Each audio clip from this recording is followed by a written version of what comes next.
I paid $3,400 for a 4-day cruise. After 17 hours, I walked off the ship. My Midwestern family, who rarely complains about anything, agrees it was one of the best decisions we ever made.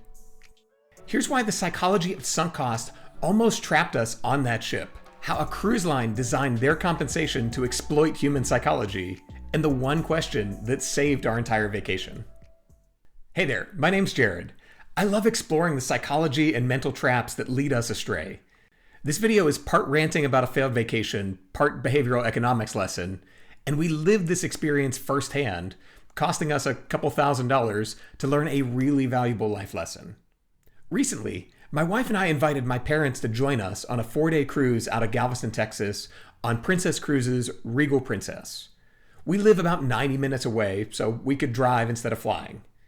My parents flew in from out of state. 4 people, 4 days, 1 planned stop in Cozumel, Mexico. Total cost, about $4,000 all in for the cruise. We chose Princess because we'd sailed with them before, including a Panama Canal cruise for my parents' 40th wedding anniversary.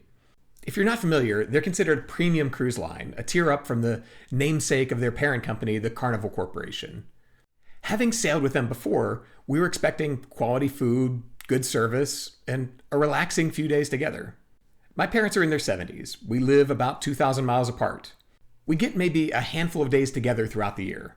This was going to be how we chose to spend some of them. So here's what happened instead. The night before our cruise was scheduled to depart, an oil spill occurred in the port of Galveston. The Coast Guard was notified around 9:50 p.m. The area around our ship's pier was closed for cleanup. Our ship, the Regal Princess, was still at sea, finishing a transatlantic repositioning cruise. It arrived the next morning and docked in the closed area. When we boarded around 2 p.m. on October 29th, we were handed this letter. It said there'd been an incident, cleanup was underway, with a kind of relative floating expectation of departing around 7 p.m. All right, disappointing, but anyone who cruises knows itineraries can change. But then things got worse. Because the ship was stuck in port in Galveston, Texas, local laws kicked in. Shops were closed, casinos closed, and most critically for us, the bars were operating under severe restrictions. My wife and I had purchased the Princess Premium package, which at around $100 per person per day included premium cocktails. My parents bought the Plus package at about $60 per day. These packages were supposed to include the premium alcoholic beverages, specialty coffees, fresh juices, the works. The first factor on their sheet is drinks. It's literally how they're advertised, with that being the primary focus of their flyer. Instead, while docked in Texas, here's what was available. I'll show the menu that I took a picture of. Basically, it was 2 types of canned beer at 12 ounces for $13 each with tax and tip, a couple of frozen drinks, which mounted to about $17, and wine by the glass in the $20 to $23 range. No specialty coffees included, no premium cocktails, nothing that was supposed to be covered in our package. When I asked guest services if we'd get any compensation for the package not working while we were stuck in port, they told me that the package did work because we could still get fountain sodas for our $100 a day. But it gets better. Let's talk about food. To not devolve this too much into a complaint video, let's just say food and service at both our specialty dining and the main dining room fell short of what we've experienced before. Think less than Olive Garden quality. Maybe if it eliminated soup, salad, and breadsticks and added a $55 cover charge. Add to that, we were stuck on the ship and there was no way to get off and explore Galveston, even though we were still tied up at dock. Though our group dined separately the first night, we were left wondering whether we were eating leftovers from the previous transatlantic voyage. It was that bad. Each of us concluded that it was the worst meal and service across dozens of cruises across a range of cruise lines. And it wasn't just us. Behind us at the evening entertainment, we overheard other passengers saying, well, maybe breakfast will be better tomorrow. At around 9 p.m., the captain made an announcement. The oil spill wasn't resolved and cleanup wasn't completed. It would need to continue the next morning during daylight hours. We wouldn't be leaving until sometime on day 2 with no specific details given. Also, because of the delay, we would now not be visiting Cozumel, the only port on our 4-day itinerary. Instead, we'd sail to some unnamed Mexico port at the time where the passengers wouldn't be allowed off the ship. We'd just dock briefly to satisfy maritime regulations for a foreign flag vessel and then return to Galveston. The cruise director had the impossible job of coming on stage immediately after that announcement. He acknowledged the difficult situation and said, "I am not joking, that we should all feel grateful because at least the captain's announcement wasn't that somebody fell overboard or died." That was the bar the cruise director set. As we regrouped after the show, exhausted and disappointed, day 1 of 4 was nearly completed. Port visit was canceled, our beverage packages still were not functional. It was the worst cruise ship meal of our lives. And we still had no idea when we would actually leave Galveston.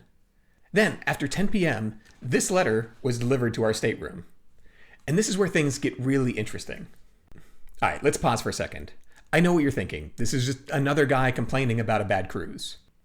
Stick with me, because what Princess did next reveals something fascinating about human psychology and something that affects every decision you make about time, money, and regret. The letter gave us a choice. We could stay on the cruise, or we could leave the next morning between 7 and 9 a.m. if we notified guest services by midnight. This gave us around 90 minutes to decide what the rest of our vacation looked like. But here's where it gets brilliant, cleverly designed to manipulate our choice. The compensation structure was different depending on what you decided to do. If you stayed on the ship, you'd get 1 day of your cruise fare refunded, 25% of the base fare returned to your original payment method. You'd have 1 day of your beverage package refunded, giving you back 25% of the cost, and 50% of your base fare as future cruise credit. So total compensation in the range of 75 to 80%. However, if you left the ship, you only receive 25% of the base fare as future cruise credit only. 0 cash refund, 0 beverage package refund, no other compensation. So less than 25% compensation, and all of it in future cruise credit. Let me say that again. Same cruise, same failed day 1, same non-functional drink packages offering fountain drinks only, same canceled port. But if you stayed, you got 75% compensation, including some actual refund. And if you left, you got 25% compensation, all as future cruise credit. A 3-to-1 penalty for leaving. Oh, and one more thing. You had to carry your own luggage off, no porter service would be available. And you had 90 minutes to decide, at 10:30 at night. I mean, at least we were sober since drinks weren't included. So let me ask you, does this compensation structure make sense?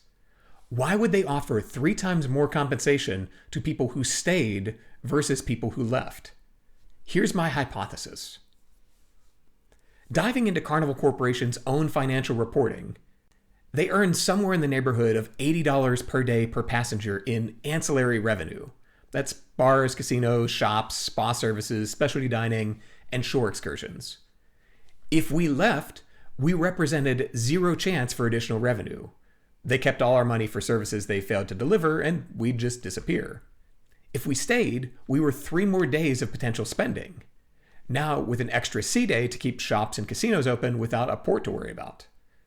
3 more days of $80 per passenger per day, times 4 people, that's around $960 in additional revenue opportunity.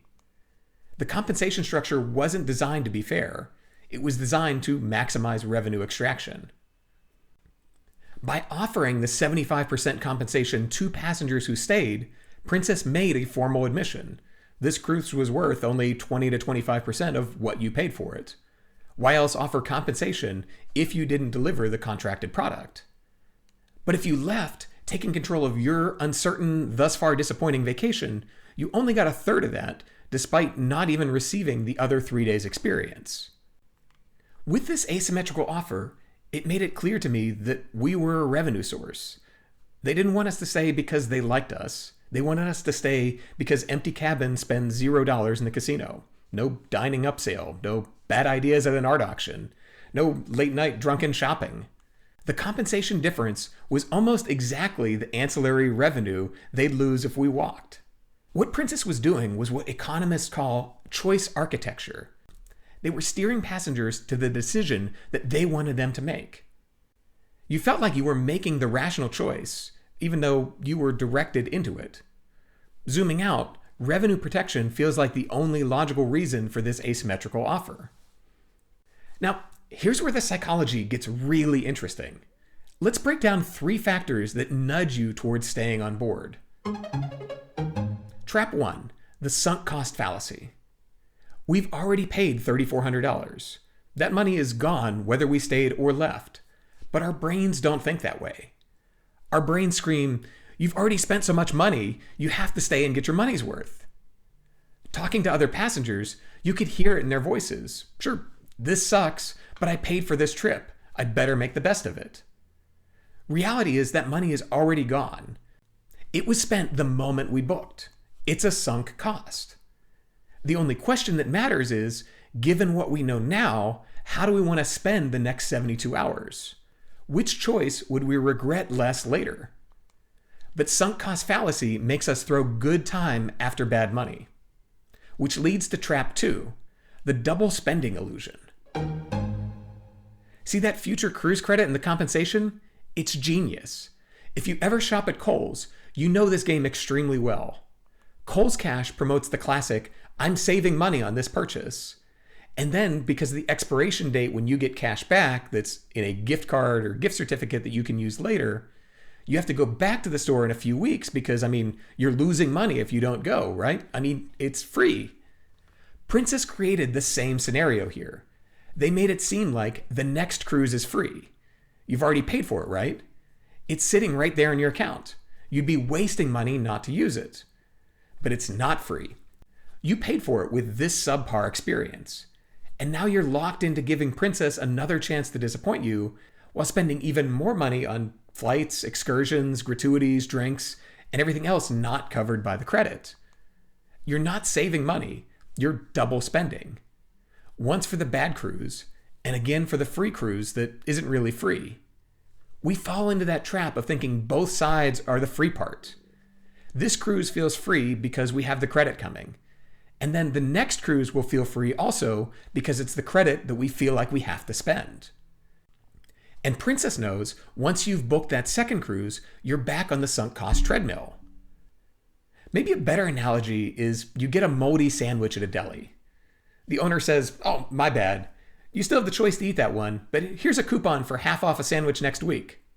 But now they've shifted the responsibility of whether to eat it back onto you, which leads to trap number 3. Trap number 3, responsibility shifting. This is the most mentally challenging part.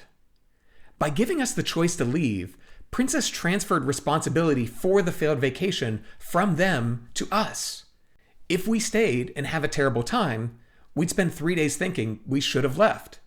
This is our fault for not taking the exit they offered. Every bad meal becomes our fault. Every watered-down cocktail is on us. Every disappointment becomes our responsibility because we chose to stay. We had the option to walk away and turned it down. Princess would be off the hook. We'd blame ourselves. So think about that. The choice makes all the difference in responsibility. If we had left the port and we were stuck on the cruise that sucked, it's Princess's fault. But we were still tied up to the dock. I could literally see our car in the parking deck across the street. Staying made us liable for future disappointment because we turned down the opportunity to leave. Sure, the asymmetric compensation engineered that decision, but now if you stay and have a bad time, you blame yourself, not them. You become responsible. So there we were, 10:30 at night, exhausted, disappointed, stressed, with less than 90 minutes to make a decision. Stay on the ship and try to salvage the vacation, get more compensation, but risk 3 more days of disappointment, and then blame ourselves later for not leaving? Or walk away from most of our $3,400, lose the bigger compensation, but reclaim control of our vacation? The sunk cost fallacy was screaming at us to stay. The double spending illusion was dangling that future cruise credit. And the responsibility trap was ready to snap shut the moment we made our choice. So then I asked a different question. Here's what I thought to break through those psychological traps. Ignoring all the money we already spent because it's gone no matter what, how do we want to spend the next 72 hours together? Not how do we maximize our refund or how do we avoid wasting the money we spent? Just how do we want to spend our time? Because here's the reality and what really matters. My parents are in their 70s. We live 2,000 miles apart. We work and have limited vacation time. they're retired and have their own lives. Realistically, we have maybe 100 days of potential vacation time left together, if we're lucky. This cruise represented 4 of those 100 days. That's 4%, maybe more. So the real question became, do I want to spend 4+% of my remaining vacation time with my parents trapped on this ship, extending this experience, uncertain about when we'll even leave this port? Cataloging every new disappointment, wondering if we made the right choice, trying to convince ourselves that it's not that bad because we spent so much money. Or do I want to spend that 4% creating actual memories that we value, just walking off, reclaiming ownership of our experience in a positive way?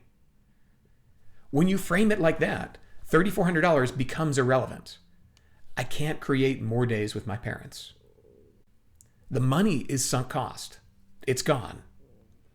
But time's the ultimate limiting resource. So with that, we made our choice. At 11:45 p.m., we informed guest services we'd be departing the next morning. We didn't sign anything accepting their 25% future cruise credit offer. We simply said, we're out. Then at 7:30 a.m. on October 30th, day 2 of what was supposed to be a 4-day cruise, we walked off, dragging our luggage from a cruise ship that never moved, sneaking around the pier like fugitives. And we turned a failed vacation into a best of Texas experience on our terms. The first stop was Buc-ee's. My parents had never been. If you know, then you know that beaver is a snack savant. We got breakfast burritos and sandwiches that were better than any food we'd had on the ship. For lunch, I picked up some Texas barbecue from Rosemeyer's, a local food truck with a Michelin star. Brisket, ribs, 3 kinds of sausages, all their sides. My parents couldn't believe it. This is what barbecue was supposed to taste like. The next day, we hit Perry's Steakhouse for Pork Chop Friday. They serve these massive pork chops with homemade applesauce. It's absolutely incredible. Later in the week, talking with one of her friends, my mom declared that Perry's was the best meal of her life. So we had turned a potential disaster into a highlight reel. Buc-ee's beaver nuggets that outshone any cruise buffet, Texas barbecue that had us burping flavor for days, and that Perry's pork chop, my mom's still raving about it as her all-time favorite meal. I made a run to Total Wine, and the homemade bar opened. Frozen margaritas, ice-cold beer, wine of our choice. I busted out the blender and spent the next 3 days doing my best Isaac Washington impression and nailing it. We watched movies, we talked, we laughed, we played games. My parents got to actually relax in our home and hang out with their grandcats instead of being trapped on a ship, hoping that the next meal would be better. Every positive experience we had was because we chose to leave. Every delicious meal, every top-shelf drink, every moment of actual relaxation, together. And mentally, we weren't comparing these experiences to what we hoped the cruise would be. We were comparing them to what the cruise actually was. The bar was low, and we cleared it easily, because we reclaimed control. Now, you might be wondering, did I ever get my money back? The short answer is no. I sent a formal complaint letter to Princess the next day and got back a generic response a few days later that further compensation wasn't being issued beyond what was indicated on board. I followed up but received no further response, and fingers crossed that my credit card company can help. So, will I ever get my $3,400 back? Probably not. Am I frustrated about it? Absolutely. But you know what? I've made peace with it. The real win was those irreplaceable days with my family. I got something far more valuable for that $3,400. I got 3 days with my parents. We got to celebrate their 49th wedding anniversary together, and I got my mom to say we treated her to the best meal of her life. I got the freedom to choose how I spent my time. And I got the story that reminds me every single day, time is the only resource that you can't get back. So, here's what I want you to take away from this. This isn't really about cruises. It's about every sunk cost decision that you'll ever face. Princess's approach highlighted how businesses can play on our biases, but it also showed me the power of stepping back and prioritizing our time over money, be it in cruises, restaurants, TV shows, or just life in general. That restaurant reservation that you waited weeks for. The food is terrible. Do you finish the meal and convince yourself it's fine? Or do you leave and go find something better? That project at work that's clearly failing. Do you keep throwing time and resources at it because you've already invested so much?